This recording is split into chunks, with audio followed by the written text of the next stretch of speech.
परम पूज्य संत श्री आसाराम जी बापू अपने सत्संग प्रवचनों और सत साहित्य के माध्यम से विश्व की जनता को पितृपक्ष में करने वाली श्राद्ध की महिमा बता रहे हैं। भोजन के लिए उपस्थित अन्न अत्यंत मधुर, भोजनकर्ता की इच्छा के अनुसार तथा अच्छी प्रकार सिद्ध किया हुआ होना चाहिए। पात्रों में भोजन रखकर श्राद्धकर्ता को अत्यंत सुंदर एवं मधुर वाणी से कहना चाहिए कि हे महानुभावों, अब आप लोग अपनी इच्छा के अनुसार भोजन करें। फिर क्रोध तथा उतावलेपन को छोड़कर उन्हें भक्ति पूर्वक भोजन परोसते रहना चाहिए। ब्राह्मणों को भी दत्त चित्त और मौन होकर प्रसन्न मुख से सुखपूर्वक भोजन करना चाहिए। लहसुन, गाजर, प्याज, करम, दही मिला हुआ आटा या अन्य भोज्य पदार्थ आदि वस्तुएं जो रस और गंध से निनद हैं, श्राद्ध कर्म में निषिद्ध हैं। ब्राह्मण को चाहिए कि वह भोजन के समय कदापि आंसू न गिराए, क्रोध न करे, झूठ न बोले, पैर से अन्न को न छुए और उसे परोसते हुए न हिलाए। आंसू गिराने से श्राद्धान भूतों को, क्रोध करने से शत्रुओं को, झूठ बोलने से कुत्तों को, पैर छुआने से राक्षसों को और उछालने से पापियों को प्राप्त होता है। जब तक अन्न गर्म रहता है और ब्राह्मण मौन होकर भोजन करते हैं, भोज्य पदार्थों के गुण नहीं बतलाते, तब तक पितर भोजन करते हैं। सिर में पगड़ी बांधकर या दक्षिण की ओर मुंह करके या खड़ाऊ पहनकर जो भोजन किया जाता है उसे राक्षस खा जाते हैं। भोजन करते हुए ब्राह्मणों पर चांडाल, सुअर, मुर्गा, कुत्ता, गजस्वला, स्त्री और नपुंसक की दृष्टि नहीं पड़नी चाहिए।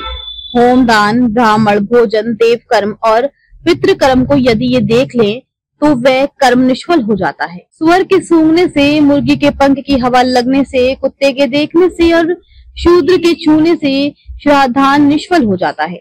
लंगड़ा, काना, श्राद्धकर्ता का सेवक, हीनांग, अधिकांग, इन सब को श्राद्ध स्थल से हटा दे। श्राद्ध से बची हुई भोजनादि वस्तुएं स्त्री को जो अनुचर न हो ऐसे शूद्र को नहीं देनी चाहिए। जो अज्ञानवश इन्हें दे देता है उसका दिया हुआ श्राद्ध पितरों को नहीं प्राप्त होता। इसलिए श्राद्ध कर्म में झूठे बचे हुए अन्न आदि पदार्थ किसी को नहीं देना चाहिए।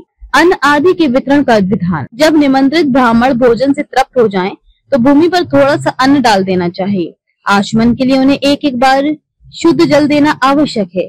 तदंतर भली भांति तृप्त हुए ब्राह्मणों से आज्ञा लेकर भूमि पर उपस्थित सभी प्रकार के अन्न से पिंडदान करने का विधान है। श्राद्ध के अंत में बलि वैश्व देव का भी विधान है। ब्राह्मणों से सत्कारित तथा पूजित ये एक मंत्र समस्त पापों को दूर करने वाला, परम पवित्र तथा अश्वमेध यज्ञ के फल की प्राप्ति कराने वाला है।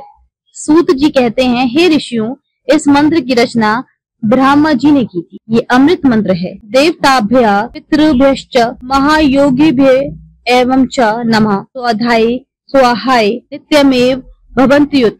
समस्त देवताओं, पितरों, महायोगियों, स्वधा एवं स्वाहा सबको हम नमस्कार करते हैं। ये सब शाश्वत फल प्रदान करने वाला है। संवर्धन श्राद्ध के प्रारंभ, अवसान तथा पिंडदान के समय सावधान चित्त होकर 3 बार इस मंत्र का पाठ करना चाहिए। इससे पितृगण शीघ्र वहां आ जाते हैं और राक्षसगण भाग जाते हैं। राज्य प्राप्ति के अभिलाषी को चाहिए कि वह आलस से रहित होकर सर्वदा इस मंत्र का पाठ करे। यह वीर्य, पवित्रता, धन, सात्विक, बल, लक्ष्मी, आयु आदि को बढ़ाने वाला है। बुद्धिमान पुरुष को चाहिए कि वह कभी दीन, कुद अथवा अन्यमनस्क होकर श्राद्ध न करे। एकाग्रचित होकर श्राद्ध करना चाहिए। मन में भावना करे कि जो कुछ भी अपवित्र तथा अनियमित वस्तुएं हैं, मैं उन सब का निवारण कर रहा हूँ। विघ्न डालने वाले सभी असुर एवं दानवों को मैं मार चुका हूँ। सब राक्षस, यक्ष, पिशाच एवं यातुधानु राक्षसों के समूह मुझसे मारे जा चुके हैं। खबर को शेयर फॉरवर्ड कर पूरे विश्व में पहुंचाकर विश्व गुरु भारत में सहयोगी बनकर बिना वर्दी के सैनिकों की तरह आप भी अपना कर्तव्य निभाइए। देश और दुनिया की ताजा और विशेष खबरों के लिए देखते रहिए सैनिक गर्जना न्यूज चैनल। नमस्कार।